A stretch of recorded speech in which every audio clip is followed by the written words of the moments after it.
Ladies and gentlemen, good afternoon and thank you for joining me here this afternoon. Last week, when I updated the public in relation to the outcome of the PwC oxygen plant tender, I began my address by acknowledging the crucial work of investigative journalism in South Africa. I specifically said that it keeps public officials and politicians accountable outside of the normal democratic checks and balances. Since I assumed office as the Minister of Public Works and Infrastructure, I have been very clear with our staff and our entities that I cannot and will not accept wrongdoing in the department. And where required, I would personally open cases against those accused of criminality, because I must lead from the front when it comes to ensuring we are a capable and ethical-based economic delivery unit in South Africa. At 8 p.m. last night, I met with the board to discuss the events that unfolded in the media that morning. As I said on social media and to the board, watching the video of Ms. Malaka allegedly offering Mr. Myburgh a bribe of 60,000 rand made me sick to my stomach and left me in disbelief. It's one thing to hear about corruption. It's another thing to see it take place so blatantly and with a feeling of impunity.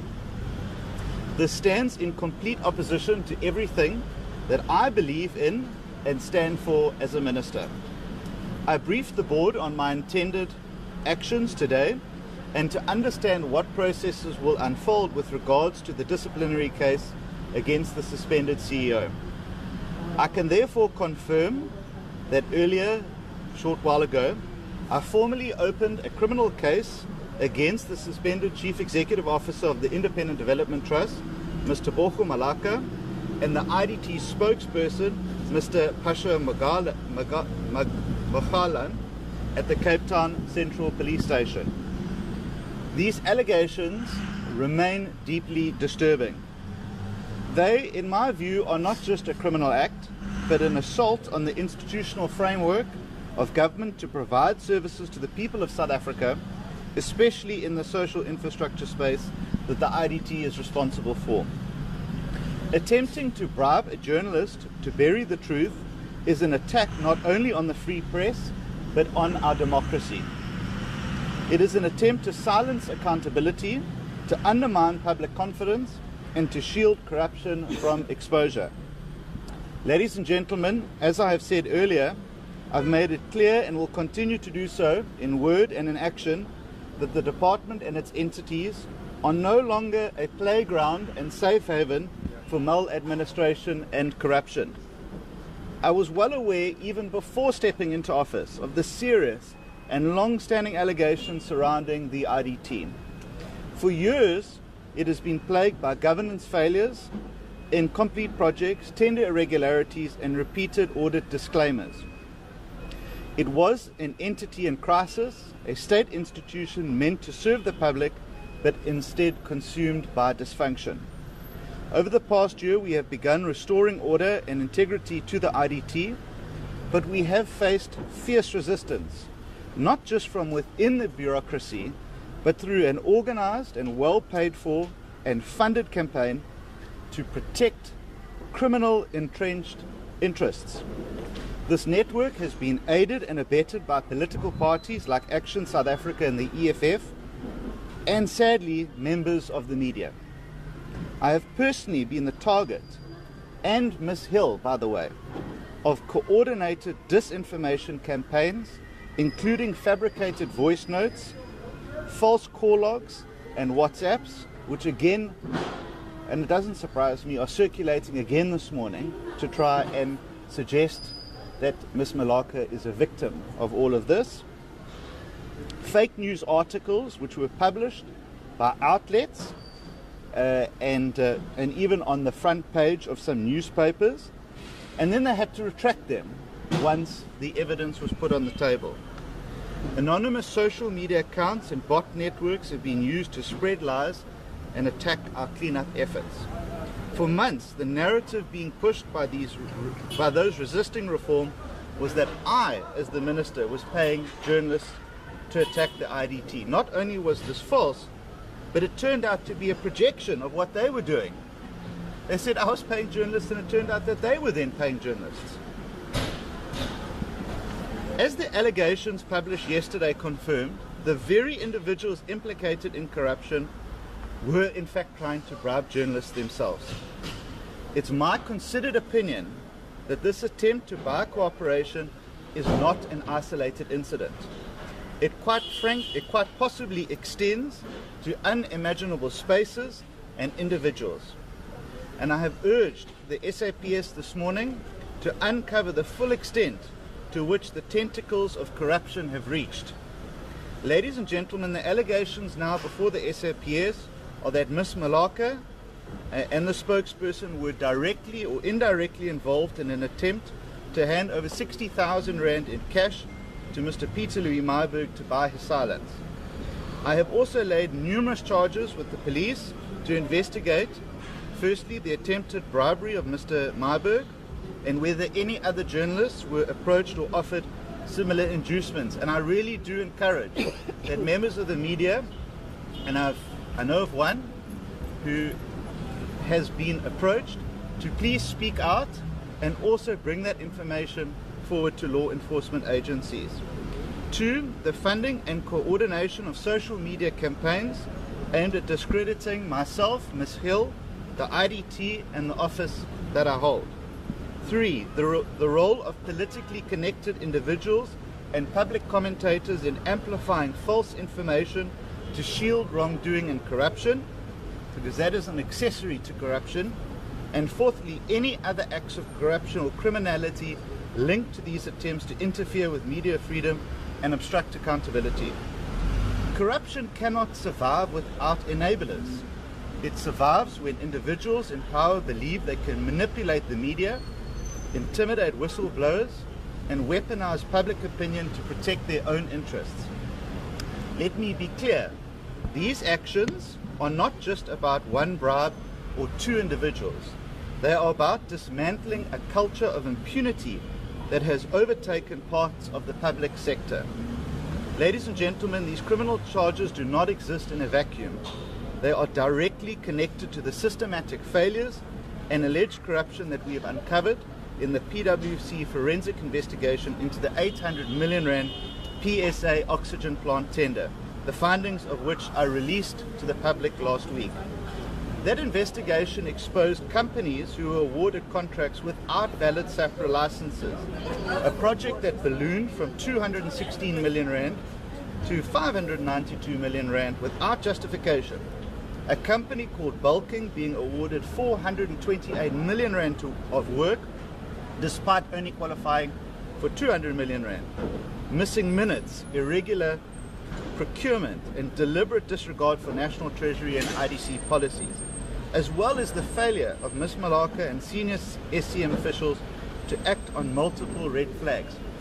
And that's what exactly was put to Mr. Myburgh in that video. Give me a contractor and I will make sure that it is awarded to you. There is clearly a network of individuals in the IDT who guarantee outcomes in exchange for cash. The PwC report recommended disciplinary action against Ms. Malaka and Dr. Cece from SCM and several other senior officials. It has been confirmed that under Ms. Malaka's leadership, the IDT operated without the most basic governance and risk controls. And now we see how that environment of impunity spilled beyond tenders into attempts to manipulate the media and obstruct public accountability. Today's criminal case is the next step in ensuring that consequence management is not just a slogan, but it is a reality in Public Works. I have also requested the new board to firstly investigate all contracts that were issued under Ms. Malaka's tenure, to trace the flow of funds linked to these contracts, to identify any additional instances of corruption or abuse, and then to take immediate action against anyone who has been found to be complicit. The board's mandate is clear to them: to clean up the IDT, restore its reputation, and rebuild it into a credible partner in delivering social infrastructure like schools, clinics, and police stations across South Africa. I have full confidence in the board and the acting CEO now to dismantle the networks of corruption in the IDT and restore it to an entity that delivers these schools and social infrastructure projects to the communities who need them the most. The board has acted with speed and determination since last Friday, and this week often meeting for long hours to make sense of the unfolding scenarios before them and to keep me updated as the executive authority. I have also requested the SAPS to transfer this case to the Hawks and to treat it with urgency. Media freedom and public trust in government are non-negotiable principles, and I'm under no illusions that those who benefited from corruption will not go quietly. Go look at X right now. They are doing it right now, trying to cover up their tracks. They will attempt to delay, to distract, to deflect, and to threaten us, but they will not succeed. We have the upper hand, and we are winning the war against them. Ladies and gentlemen, to the people of South Africa, I want to say this. I will not look away, and I ask each of you to do the same. Where you see wrongdoing in the public service or an entity, speak up and bring that information to us. From the day I entered office, I took an oath to serve the public, protect the Constitution, and safeguard our precious public resources. This oath does not allow me to tolerate corruption. It does not allow me to make excuses for wrongdoing.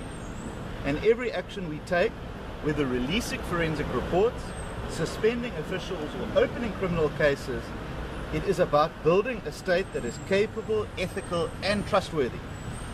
Public Works and Infrastructure is a department with immense potential. It can generate income for the state by properly managing our assets, can save billions of rands by reducing wasteful leasing, and it can unlock land for housing, shelters, and food production. And if properly, it can help build the South Africa our people deserve. But that vision can only be realized if corruption is uprooted. I know that many South Africans are disillusioned after seeing that video. I'm sure that you are angry and that you have every right to be angry. You have seen scandals come and go, and often without consequence. So this is not the end of the cleanup at the department. It is another step in our journey to restore integrity, accountability, and to build trust with you, the public. Those who abuse their positions will face consequences. Those who have tried to buy silence will fail. And those who believe that smear campaigns could protect corruption will learn that the truth will always prevail. To journalists, whistleblowers, the public, and honest officials who continue to shine a light on wrongdoing, you have my respect and my gratitude. I will personally shield you from political parties, rogue journalists, and individuals who seek to threaten and intimidate you, because the truth is worth fighting for. To the people of this country, know that this government will not tolerate the theft of public money or your trust. We will continue to act without fear or favor to build a state that truly serves you, no matter the cost.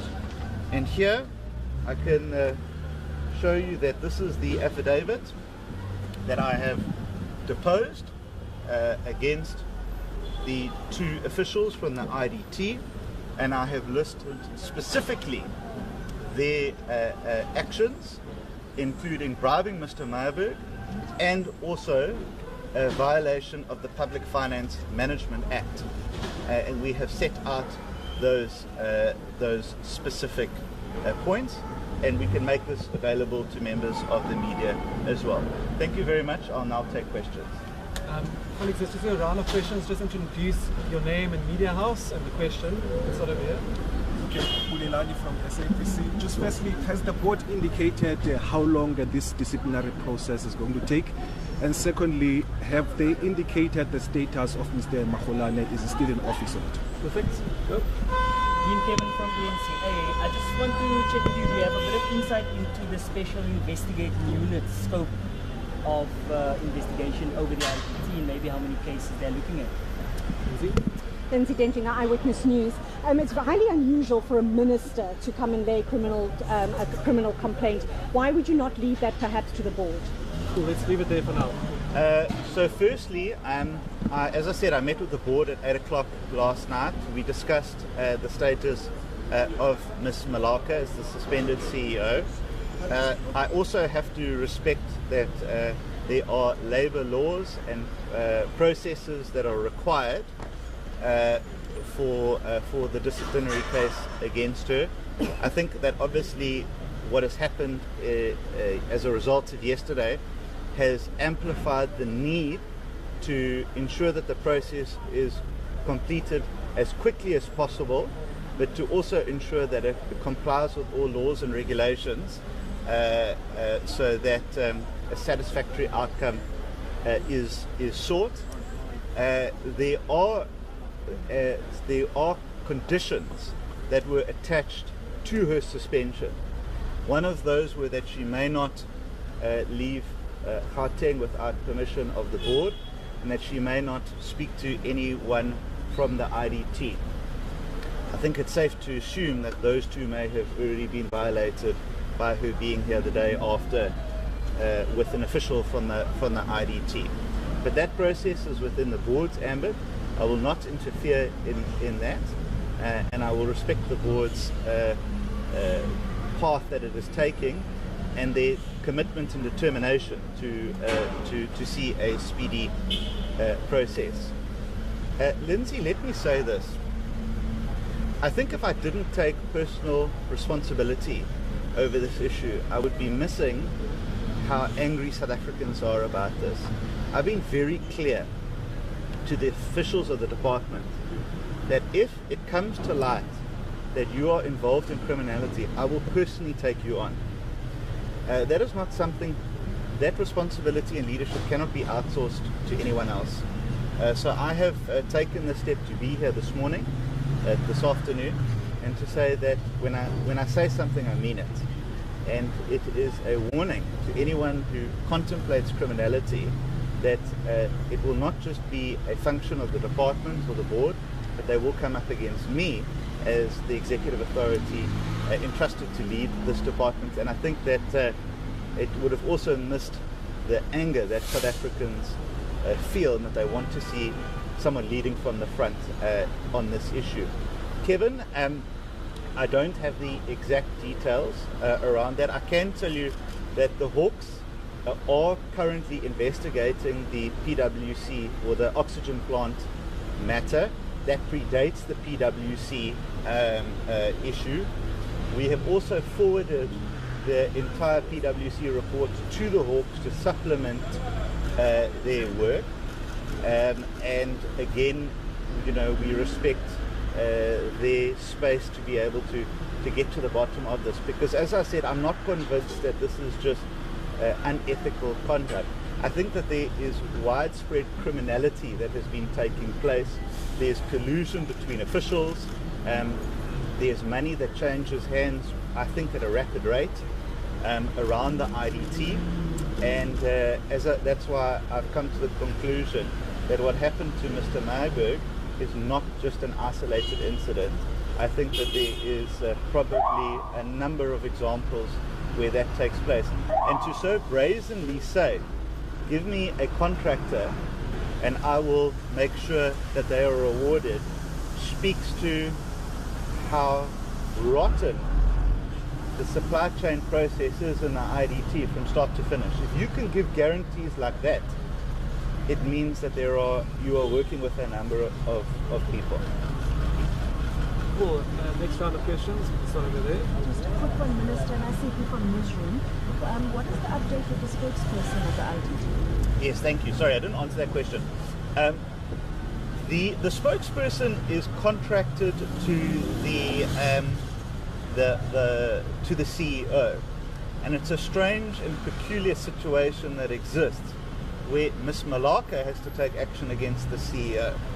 Against the spokesperson. So it is an odd situation. I don't know how that was allowed to take place. But suffice to say that any disciplinary action that takes place against Ms. Malaka will also affect the CEO. And, you know, as the person who, was also party to the incident that we saw, he will also has to, you know, face, criminal questions as well. But the board is trying to work and navigate through that, but it is a complex situation of how it was first established, and obviously that was before my time, but they are working to understand how to apply labour laws to that particular instance. Minister, can you perhaps tell us about this campaign that you spoke about, the social media campaign? It seems as if you are also personally a target of this campaign, and could you maybe just give us some reasons as to why this happened? I mean, we all know it started with the tender, the oxygen tender, but what are some of the other intricacies that are involved here? Well, it wasn't just myself, it was my staff, it was Ms. Hill, the chairperson. There were reflections made on my family. There were threats made against my life. And it all came back to this. And one has to ask, what is the interests of people in an entity that they've never met, of an individual that they have never met? Why would they be so invested?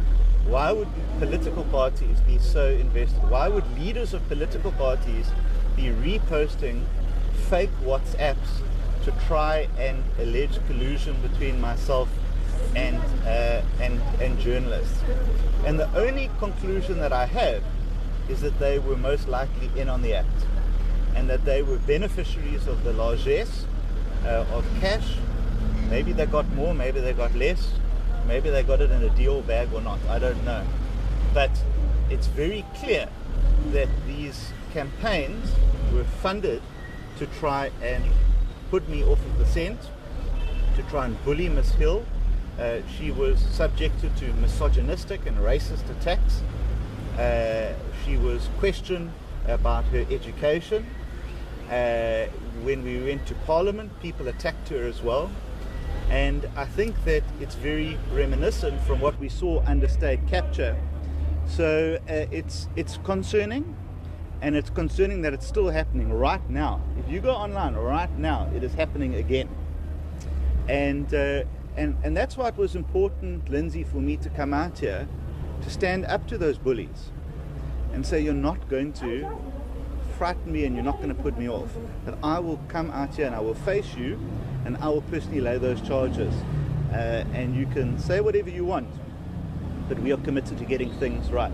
And that's why the police have to get to the bottom of this. They have to see who else has got money, who else has been paid to be silent and to overlook things and not to ask questions. I think it's critical that they do that as well. Minister, can you provide us with an update on the lifestyle audit you called for the odd or so 400 employees at the IDT? The 400 relates to the department. That is currently underway. You will recall that one of the things that the former board, before the new one took over, is that they had agreed to start with the lifestyle audits of the executive of the IDT, and they are still pursuing that and will continue to do so. I'm just worried there might not be many executives left by the time they finish, but it is something that they are committed to, and as the department we will continue to do that. We've already had 1 or 2 resignations from the department from people who didn't want to commit to it. I think you can understand why that is, but we will follow it through until the end, and every person will have to explain and account for, if they live beyond their means, how that is possible, because we want a capable and ethical department that delivers for the people of this country. Just one question. You spoke about the rot in supply chain. Will we be seeing stronger reforms? Supply chain management in the department is a critical area of focus for us, and it is what the PwC report highlighted, and we want to actually adopt some of their recommendations into the department. And we are also looking at new innovative systems like e-procurement to try and take the human hand out of procurement. But you know, also the reality is that these things, they go both ways. As you have someone in a department who enables wrongdoing in procurement, you also have companies that are prepared to engage in that sort of unethical conduct. And that's why people must raise these issues when they come up, so that we can ensure that there is transparency in everything that we do. But a critical focus of ours. It's very hard to get right, but we are absolutely determined to do so. Okay. Thank you. Thank you very much, everyone. Thank you. That was